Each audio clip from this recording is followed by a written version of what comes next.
Hey guys, it's Adam, aka Swimming Bird, and welcome back to another snapshot. This is 12W50A for Thursday, December 13th. There's a surprising amount of new features in this one, so let's get right into it now. The first thing you're going to notice is a big visual change. Well, first off, let's just address this at the bottom here. You can't see it too well in the sand, but if I move over here, you can see that now items, when you switch to them in your inventory, they have a name there, and that you can turn off in the options, but it's kind of a cool little feature. It even shows if you name something like hack sword, my hacked sword, uh, it'll name it there for you. So that's pretty cool. Instead of it actually kind of makes the when you name the items a little more meaningful now because you don't have to hover over it. But speaking of items, one big addition here is items when dropped now appear in 3D when you have fancy graphics on. So I can throw a few things down here. You can see it float in 3D, which is pretty cool there. Now they'll actually stack in 3D too. So if you have one item, it's just one, but if you throw another, it combines together like that if it will stack. Now this will last from 2 to 15, and then if you go past that, you'll get a stack of 3, which is pretty cool. And then if you go past 31, so when you hit 32 here, you get a stack of 4, and that's as high as they go. And speaking of stacks, if you hold, normally you would have to throw down one at a time, but if you hold control when you throw your items, they throw an entire stack, which is something people have been wanting for a long time now. So that is pretty awesome. The 3D also works in item frames, as you can see here. If I get a good angle, you can see all of these are 3D now, and including the rails, which is one thing that's bothering me a little. If you pick up a rail and put it in an item frame or throw it on the ground, it is 3D, but if you place it, it's still flat. So hopefully they will use this 3D model for the rails on the ground in the future. Enchantments also show in the item frames and on the ground now, which is pretty cool, as you probably noticed with my armor there before. So that is pretty awesome. Speaking of enchantments, there's been a lot of new additions to that. Now, you no longer can enchant any item as you could before in the previous snapshot with the books. I addressed this in another video. You used to be able to enchant, like I could take a sharpness and put it on an emerald. They removed that from survival, but you can still do it in creative mode. So I'm in creative right now. I can still make my sharpness emerald that glows. It looks really cool when it's got the enchantment on there. And I can kill things with that, like these villagers. I can hit them and they die really quick. So yeah, that works now in creative only.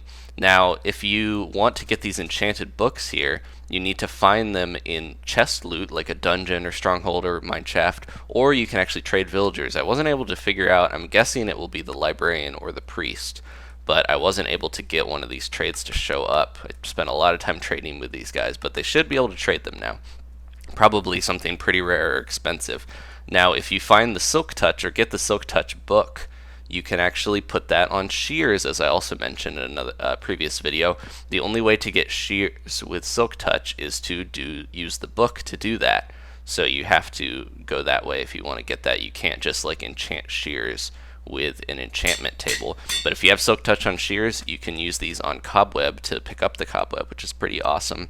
Now, unbreaking, this is something that will also work in survival. If you want to put unbreaking on anything with durability, you can now. So I actually have this hacked sword. I put a lot of really unnecessary enchantments on it, like protection and efficiency. You don't really need those. But Unbreaking 3, the Unbreaking enchantments will work on swords because they have durability. Same with any tools, basically, or armor, which is pretty awesome. Now, speaking of armor, Protection 4 used to be like the best to have. You wouldn't really want fire, blast, or projectile in exchange for that. But Protection 4 has been nerfed a little bit. Is no longer greater than all of them combined. It's a little less, like if you were able to combine these. The only problem is you can't actually combine any of these protection types. You'll still get the original one if you try to do this, and I can't even do like fire protection and blast protection. I guess they don't want you to make like an insanely powerful armor. But yeah, I think they're just balancing those armors by making normal protection not way better than the others, making the others more useful. But protection actually uses more durability on your armor, so you want to be careful with that. Speaking of that too, there is a new enchantment, which is pretty awesome. It is right here. I renamed this armor the Hedgehog Hide because Thorns is the new enchantment. I will throw this on, and we'll grab a zombie egg, and I'll head into survival to show you this. Now, Thorns is actually a enchantment that has 3 tiers. This is the 3rd tier because the book automatically does that for you. But I'll show you what it does. Let me see if I can get him to attack me. There he goes. It looks like it has a chance to do it, but Thorns will hurt anything that hits you. It didn't do it the first time, but now it seems to be doing it more consistently. Oh, he just killed me. I didn't even think about that. I was just trying to show that off. So let's fly back over here.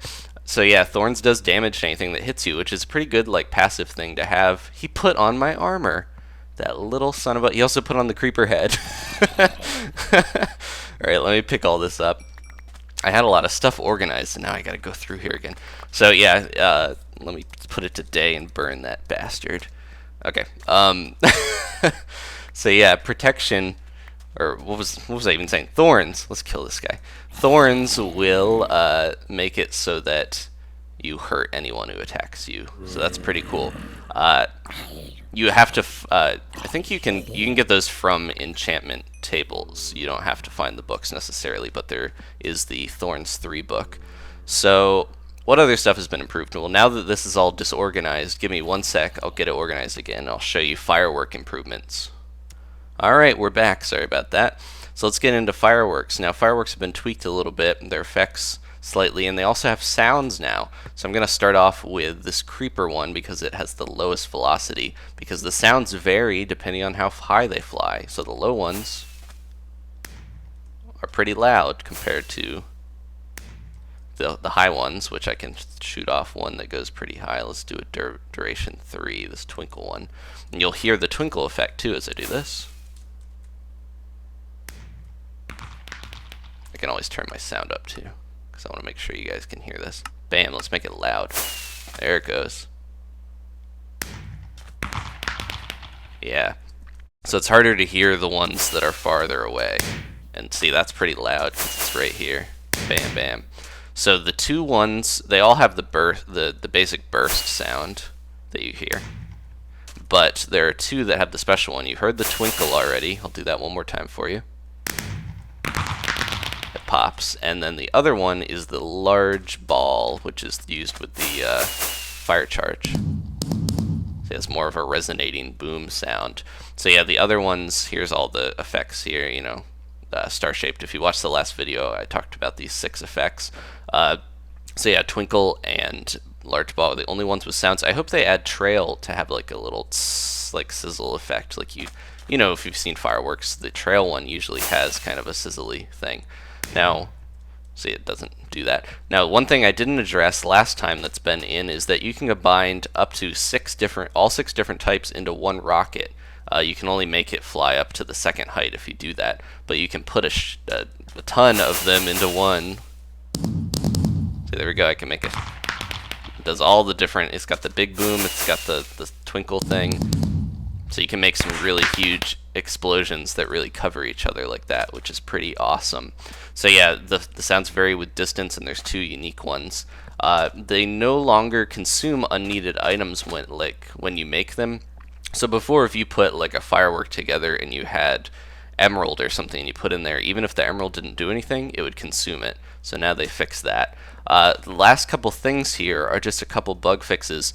In the past, Endermen used to consume an arrow if you shot one at them, and you know how Endermen dodge the arrows, it used to get rid of that arrow, but that no longer happens.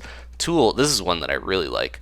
So this is something that's bothered me for a long time. It used to, when you were swapping tools with different durability, it wouldn't let you swap them. You couldn't place it there, but now you can flip through them easily. That has been something that's bothered me since I first started playing Minecraft, and they finally fixed that. And one last bug thing that is pretty awesome, minecarts now go through the nether. So I'm going to throw one on here, and bam, there it goes. It goes through the portal. This works with the storage ones and the furnace ones, so they all go through there. The only problem is if you have something in a minecart, it will not Man, that pig was pretty fat. He did not let that. There we go.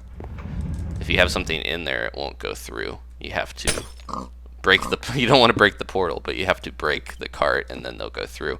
So yeah, that is pretty much it. Lots of bug fixes, a bunch of new things. One last thing here, if you notice this, I hadn't messed with this too much, but this is the stone slab, but you can get a block that is double stone slabs like fused together, which is pretty awesome. If you want this, use the give command to yourself and you can do whatever amount. It doesn't have to be 64, but it's 43, and then after that you do the space from 64, and 7 is the modifier to get this one. As just a little bonus. It's been in the game for a while. I'm sure a lot of people have used that and seen it before, but just something cool that I've never really messed with that you can do. Thanks for watching, guys. Suffering through that zombie, stealing my armor, putting on a creeper hood, all that stuff. Leave a like if you enjoyed this, and I will see you guys next time. Goodbye.